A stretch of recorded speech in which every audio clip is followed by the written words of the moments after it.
70% of a buyer's research is done before the sales team even knows that they exist. 70% of the way to a decision before your sales team has ever heard their name, talked to them, anything. So if your marketing is misaligned with your sales people and the words and the language that they're going to be using, they're going to get confused. They're going to fall out, right? It's like we want to be answering the questions that they have in their journey and giving them the answers that they're looking for when they're in that research phase. So when they do get to us, we're speaking the same language. Welcome to Fixers and Founders, where vision meets velocity. I'm Tony. I'm Forrest. Today's guest, Rayne Palmer, Chief Revenue Officer at Next Level Revenue and a National Community Leader with ENRG. That's ENRG, the growing network of EOS-powered entrepreneurs, integrators, and experts. Rayne's journey cuts across ecosystems, from marine biology to marketing strategy, from oyster education to sales ops. What ties it all together? She helps people grow. Whether it's oysters or opportunities, Rayne gets things unstuck. Today, she's teaching founders how to align sales and marketing, create repeatable revenue, and build the kind of support systems that don't burn you out. If you're a growing B2B business or building a community that needs traction, this one's for you. I'm Tony. I'm Forrest. This is Fixers and Founders. Let's get it done. You didn't start a business to put out fires, but here you are, holding the extinguisher. Business isn't theory, it's pressure, late nights, tight margins, the thing that keeps breaking no matter how many times you fix it. When the room's on fire, the amateurs shout, the pros stay calm. That's the Fixers and Founders way. Part discipline, part rebellion. We walk into broken systems, find the pulse, and make it run clean. Because calm isn't weakness. Calm is a strategy. We're operators, builders, problem solvers. Born from the grind. Built for the builders. Join us now as we chat with Fixers and Founders just like you. Let's jump in.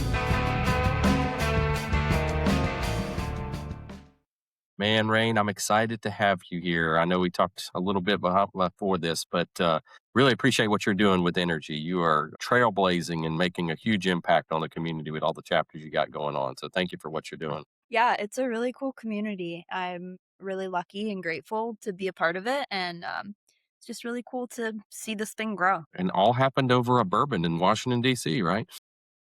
Yeah, right?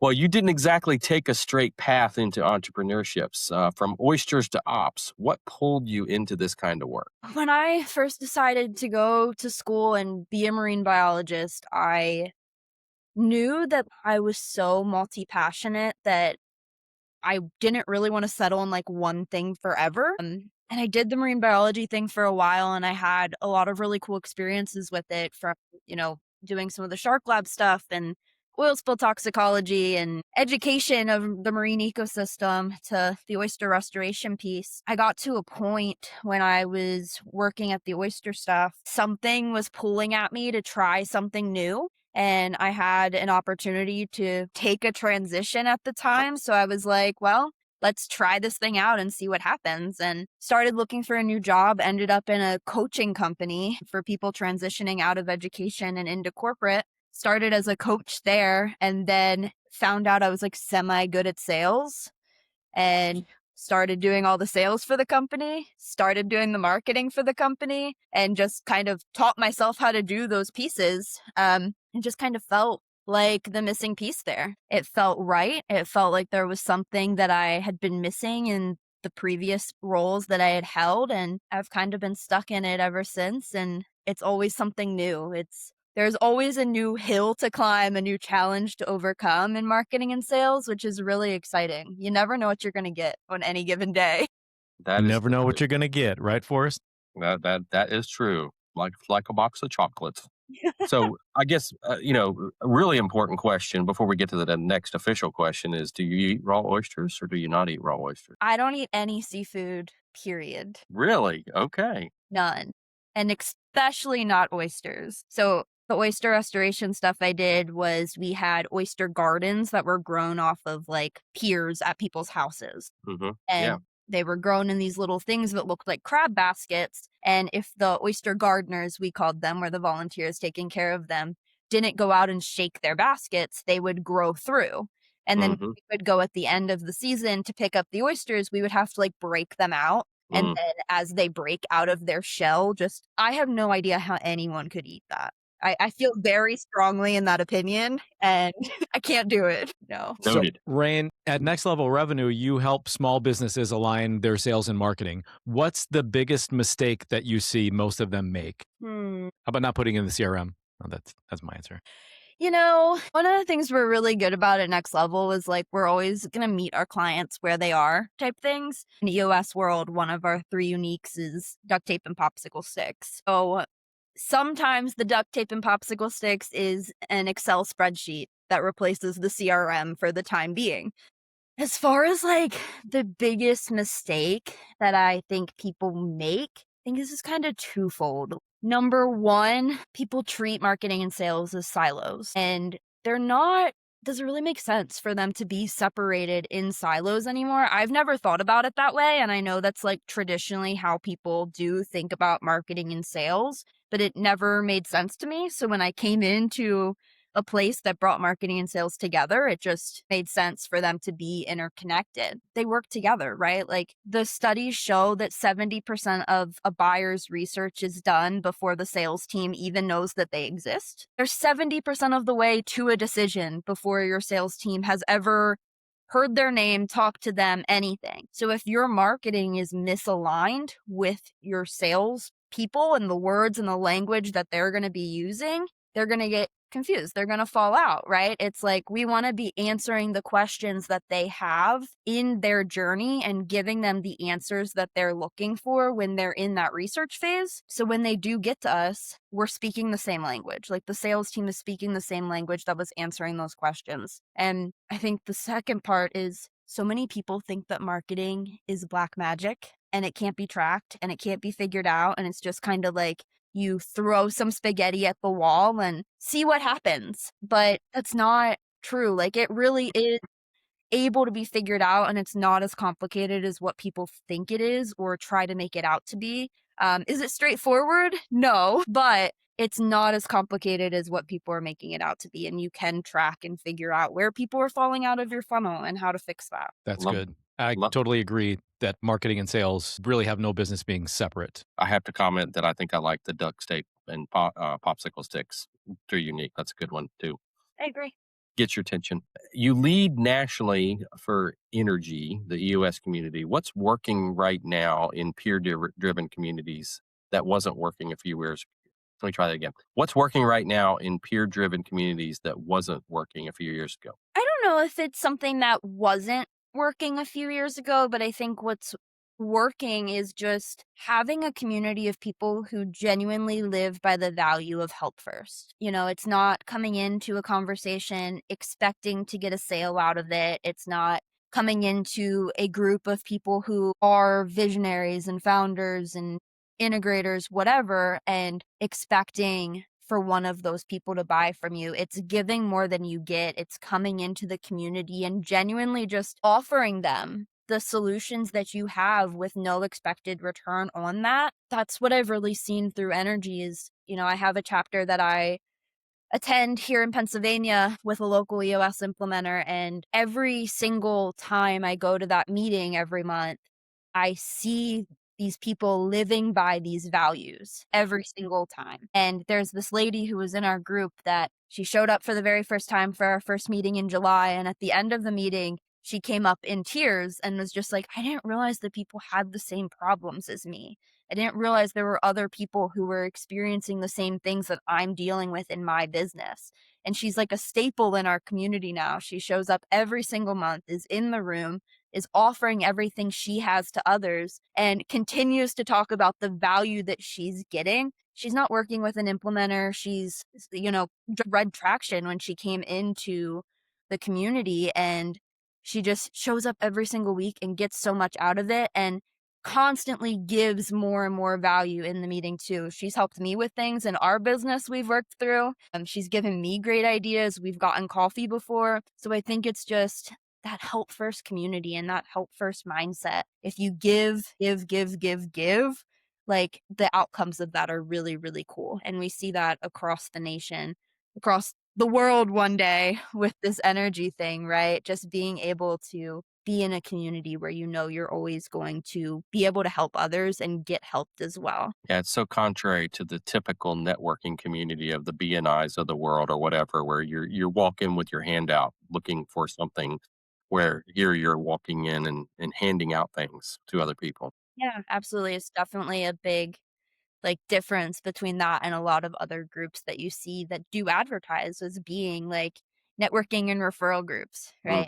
For sure. Yeah, it sounds like seeing that person come with such enthusiasm and regularity was pivotal for you to realize what an impact energy is making. What's an example of that in your career now where you realize like this is the work that I'm supposed to be doing? To be honest, like when I first left marine biology, even though I knew that I wanted to do other things with my life as well, I was a little lost at first. Like it definitely took me a little time to figure out like, oh no, like this was the right move. And I think what's really clicked for me over the past year that I've been at next level is just it goes back to the help first thing, right? Like every time I get on a call with a VI duo who are confused and don't know what to do next and are stuck and beating their head up against the wall trying to figure out how to grow this thing and watching like the clarity click for them as we're in the calls, watching them see like, oh, there's somebody who thinks about this in a different way than I've been thinking about this. There's a solution for that. And then when we put one of our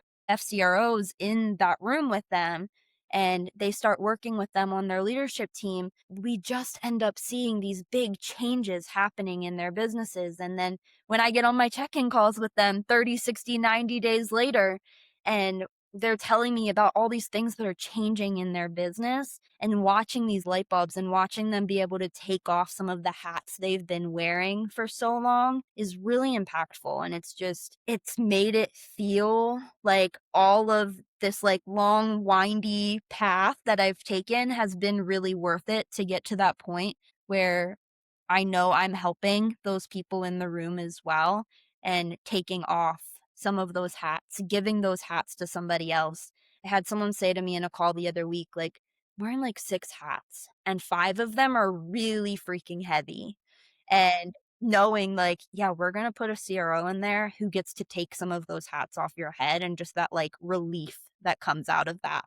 I think that's what's really clicked for me. Good stuff. Very good. Totally relatable. Well, you've gone from lab work and lesson plans to leading sales strategy. What skills from your early days still show up in your work now? So, sales is still a lot like science, right? Like we're still using the scientific method. We're making a hypothesis and we're testing it and we're figuring out if it's right or wrong and we're doing that based on the data, right? And I think that's the biggest thing. Like, you never have to stop being curious when you leave the lab and go into something else. You get to keep asking those questions and keep making the best hypothesis with the data that you have. And then you test it and iterate and you figure out if you were right or wrong.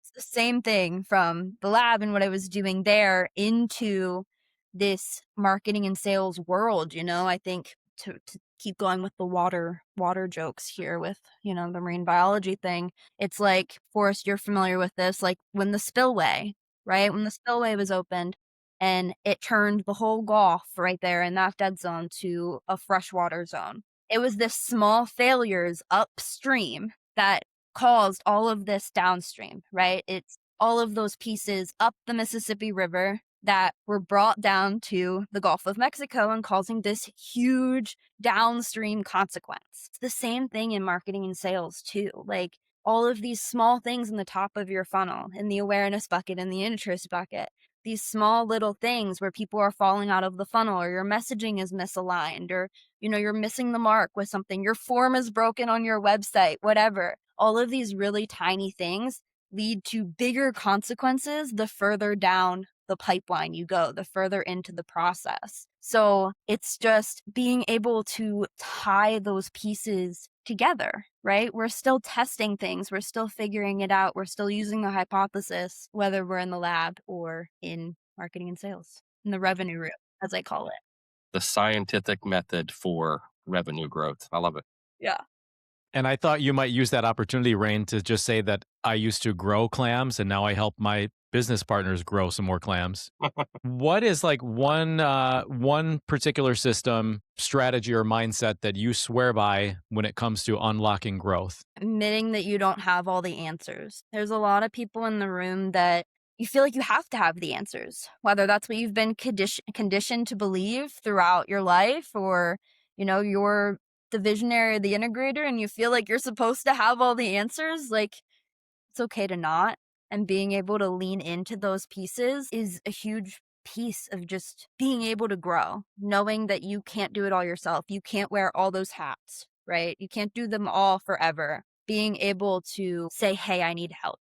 I think that's one of the biggest things, is just being able to ask for help and lean into other experts and lean into people who can genuinely help you. Whether it's through an energy community, coming to them and saying, hey, I'm struggling with this thing, or whether it's looking for revenue help or looking for an integrator or any of the pieces, right? Yeah, I was having a conversation recently with somebody and I was like, you have to be okay with asking for help and it's okay not to have all the answers. Like you said, founders typically struggle with asking for help. But the ones that do are the ones that grow faster and go further. So Yeah, it's a and I good mean, illustration. same thing for me too. Like, when I first started in this marketing and sales thing, I didn't know what I was doing. I was flying by the seat of my pants. I had no idea what's happening. Nobody does. Right? And that's kind of what I've learned too, is like, it's okay to say, "Hey, I have no freaking idea what I'm doing right now, but I'm gonna try." But when I first started, I was so hesitant to admit that. And then as I've watched, myself grow over this past year, it's like, well, what are the things that I've done differently? I've asked for help. I've delegated the things that aren't the highest and best use of my time. And I figured out how to really get into my sweet spot of where I'm going to thrive and where I can make the most impact. And it may be cliche or common sense. The first word that came to mind as I'm reading that question to you, like what sort of strategy or mindset does it take, was consistency. Mhm. Yeah, I love that. Well, now we're going to get wild and crazy on your first Boy, podcast episode and have some wild card questions. So let's get your go. seatbelt on. What's a moment that seemed random or small, but ended up opening up a major door for you? Hmm.